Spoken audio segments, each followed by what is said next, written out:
and welcome to the first ever Fickle Sports Premier League takeaway show. Now, as always, I'm joined by a very, very depressed Gary. Not always depressed, but he is always Gary. And I'm in a much more joyous mood than when you last saw me, which was the 0-0 against Bournemouth. And that is because the North London derby has just happened. Tottenham won 2-1, and that is exactly what we're going to discuss in this show. Haven't had a moment to rest. Haven't had any reconciliation of the events that just happened. Did I I'm look just literally here after the game. Did I look just as depressed when we was in the Bournemouth game, or are you No, worse? I don't think so. I think Uh, you were a bit upset, but it didn't show that much on the screen. Well, this is what someone being upset is. Sorry, just so you know, I don't have wind or anything. I just can't wipe the smile off my face. So sorry about that. I'll try my best to keep that to a minimum. Um, let's dive in and let's do the first things first. I'm sorry, we fucked up. I have some apologies to throw out to a few people. First up on my list is David Luiz. Now, I see a few Arsenal fans blaming him for the Sun goal, which is ridiculous. That is all on Kolasinac, I think. Yeah, no, it's all on Kolasinac. I don't think there were that many people blaming Luis. They might have blamed him at first, but they probably looked at the replay and was like, actually, that's Kolasinac's fault because anyone who's played in defense, if you have someone, a striker relatively close to you, that ball has to be behind you. Yeah, or it has to be at least away from the player. He literally played Yeah. it on the side. So first apology to Luiz. Um, Second apology is to Sanchez. We said both of them will probably have a terrible game. Sanchez also had a very good game for Tottenham. And the final apology is to Michael Oliver. After the Bournemouth game, I was very upset about the penalty. I may have said that he was an Arsenal player before the game. Hmm. I actually think he had quite a good game. Not spectacular, but I think on the whole he ref the game quite well. So, as the title suggests, we are going to go into our five main takeaways for Tottenham and Arsenal following Tottenham's 2-1 win over Arsenal just now. Let's start off with Tottenham. Alex, what are your takeaways? I think the first one, the most important one, is this was two teams that are under new managers, and you can see they're transitioning from the style that their previous manager wanted to the style their new manager wanted. And I think the main thing in this game is even though you could see those two new styles of both Arteta and Mourinho, I think the thing that really made this go from a draw or maybe even Arsenal win to a Tottenham win was Mourinho getting one over on Arteta. And I don't mean that in a kind of a braggy way. I think it's just Arteta. Mourinho.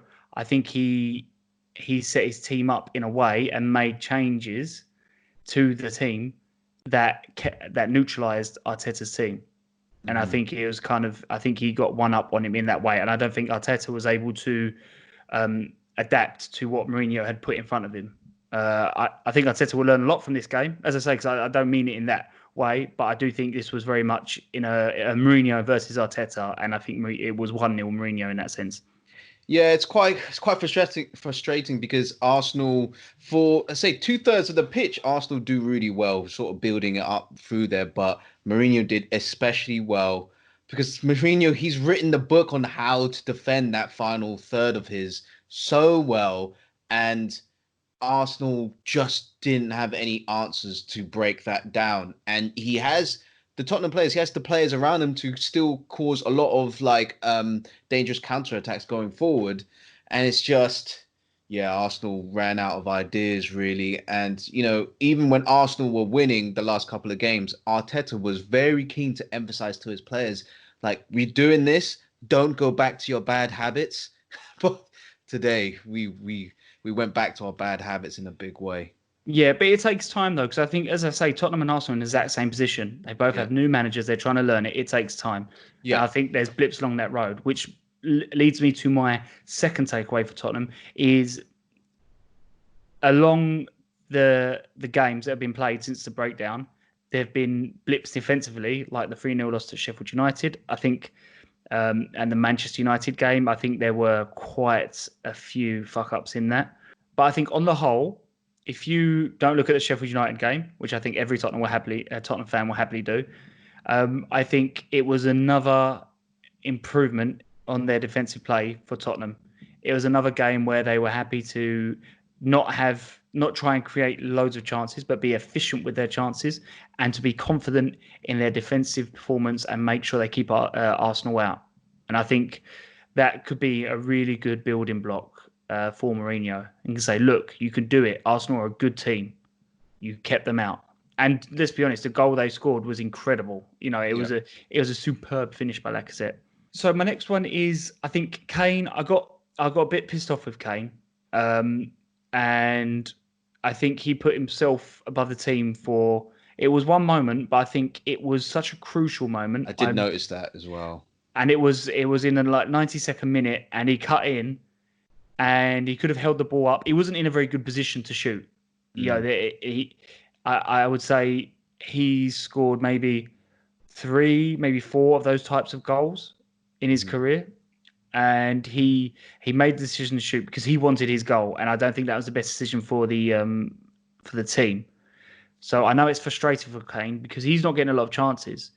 People will say he's not scoring, and it's true. But at the same point, if you look at that game, he got very little chances to actually score. Yeah. And that's been a constant since the return to football. So I think Kane, as one of the captains, he's the vice captain at Tottenham. He really should be putting the team before himself there. He was very upset when Son Heung-min didn't pass to him. But then, you've played with Son. You know Son's not going to pass the ball either. So both of you are always going to take that shot on. So I don't know what he was complaining about. He just got to take it. Yeah. And the thing is Kane makes that run. That makes a space for Son. So you can't blame him. I wouldn't say Kane was in necessarily a better position to score for that opportunity. Yeah. Another takeaway was Sissoko. Sissoko really pisses me off. And do you know why? It's because he works... Did well, though. No, hear me out, right?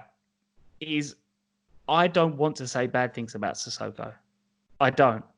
Because he works very hard. He has a very good attitude. And I wouldn't say sell him. I think he's a good squad player. But I genuinely don't believe he's good enough on the ball. And his final ball is not good enough for a club that wants to be in the Champions League. I think when you watch Lo Celso play, he plays... I mean, he's much better at passing, but he plays more balls into the final third. He's trying to create chances. Be it not, it might not be directly, but he might be playing the ball out to the overlapping wing backs. He'll be trying to get the ball forward. Sissoko just doesn't have that finesse with his passing, and it shows. I think within the first 10 minutes, he passed it out. Yeah. And it's one of them where, okay, for now, I get it. But I think if Tottenham want to improve, they need to improve, and Sissoko is one of those areas. Yeah, definitely. If I'm watching Sissoko, he definitely looks like a bit of a Bambi. When he's in possession, he's just the touch is a little extra. A Bambi on steroids. Yeah, definitely. I wouldn't mess with. I wouldn't say any of this. No, definitely. But going the other way today is why you see he's in the team, because he works hard. He tracks back, and he stopped a lot of Arsenal passers going through and just shielding players away, making sure they have to pass left and right instead of through the middle. So you have that benefit, and he's a player that Mourinho likes, I'd say. I think he has Mourinho's trust, and that's why I'm so conflicted when I say these things about Sissoko. It's with the knowledge that he does give so much to the team, and I appreciate every single kilometer he puts in for the team, and he does put a lot in, and he tracks back, and he does his job very well. And I understand why he starts, but my point is that when it comes down to it, for a team that needs to be efficient with chances, you need a player that is going to create chances, and he's not that player. My next takeaway is, I think I want to give a little shout to Mora. Okay. Because he ran his socks off. He did. He caused Arsenal's defence quite a bit of trouble. They were on the half turn quite a bit looking at Mora. And I think by the time he got subbed, I think he was absolutely shattered. He gave 100% that game. So my takeaway for that, because Mora is another one of them, he almost falls into that Sissoko bucket where he's like, oh, could we do better? Is Bergwijn even better? You have a player already, well, I suppose you have that same argument with Ndombele. But Mora clearly has Mourinho's trust because against Bournemouth, it was both Mora and Son that were arrested for the North London derby. So I think credit where credit's due. Mora played really well. He ran his socks off. And your fifth and final takeaway for Tottenham.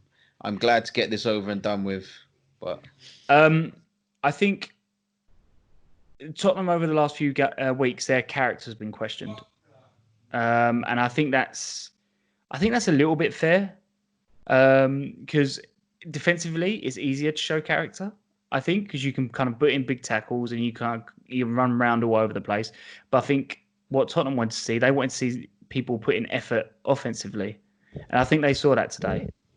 I don't think it was perfect at all, but as I said earlier, I think it was a good building block for Tottenham. I think they showed that they can set up defensively and they can not create a lot of chances, but they can be efficient with those chances. Kane and Son did well going down the left flank. I felt, but I think they picked on Mustafi a little bit. I think they realised that was your weak point. I think Bellerin was overlapping. 3-card draw. You got Mustafi, Luiz, Kolasinac, just all have their go at any of them. Oh, Mustafi, I might as well try. It worked. I think by the second half, they realised who their victim was.